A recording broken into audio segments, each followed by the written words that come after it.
Chapter 12. James decided that this was most certainly not a time to be disagreeable, so he crossed the room to where the centipede was sitting and knelt down beside him. "Thank you so much," the centipede said. "You are very kind." "You have a lot of boots," James murmured. "I have a lot of legs," the centipede answered proudly, "and a lot of feet. 100 to be exact." "There he goes again," the earthworm cried, speaking for the first time. "He simply cannot stop telling lies about his legs. He doesn't have anything like 100 of them. He's only got 42. The trouble is that most people don't bother to count them. They just take his word. And anyway, there is nothing marvelous, centipede about having a lot of legs. Centipede. Poor fellow, the centipede said, whispering to James. "He's blind. He can't see how splendid I look." "In my opinion," the earthworm said, the really marvelous thing is to have no legs at all and to be able to walk just the same." "You call that walking?" cried the centipede. "You slither. And that's all you are. You just slither along." "I glide," the earthworm said primly. "You are a slimy beast," answered the centipede. "I am not a slimy beast," the earthworm said. "I am a useful and much-loved creature. Ask any gardener you like. And as for you, I am a pest," the centipede announced, grinning broadly, looking around the room for approval. "He is so proud of that," the ladybug said, smiling at James. "Though for the life of me, I can't understand why." "I am the only pest in this room," cried the centipede, still grinning away, "unless you count old green grasshopper over there. But he is long past it now. He is too old to be a pest any more."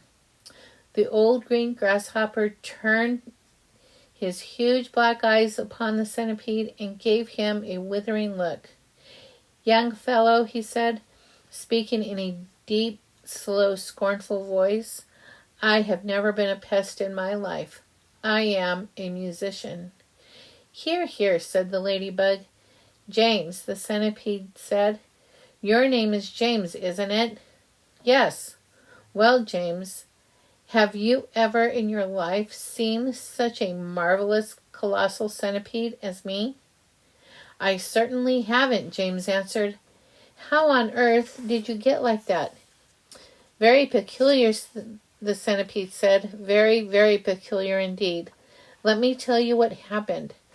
I was messing about in the garden under the old peach tree, and suddenly a funny little green thing came wriggling past my nose.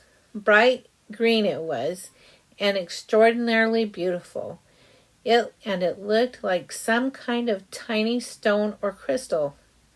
But I know what that was," cried James. "It happened to me," said the ladybug. "And me," said the spider. And suddenly there were little green things everywhere. The soil was full of them. "I actually swallowed one," the earthworm declared. "So did I," said the ladybug. "I swallowed 3, said the centipede. "But who's telling the story anyway? Don't interrupt." "It's too late to tell stories now," the old green grasshopper announced. "It's time to go to sleep." "I refuse to sleep in my boots," the centipede cried. How many more are there to come off, James?" "I think I've done about 20 so far," James told him. "That leaves 80 to go," the centipede said. 22, not 80, shrieked the earthworm. He's not He's lying. The centipede roared with laughter. Stop pulling the earthworm's leg, said the ladybug.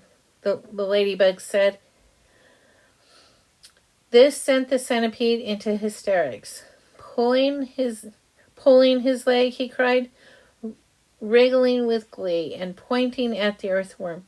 Which leg am I pulling? You tell me that. James decided that he'd rather like the centipede. He was obviously a rascal, but what a change it was to hear somebody laughing once in a while.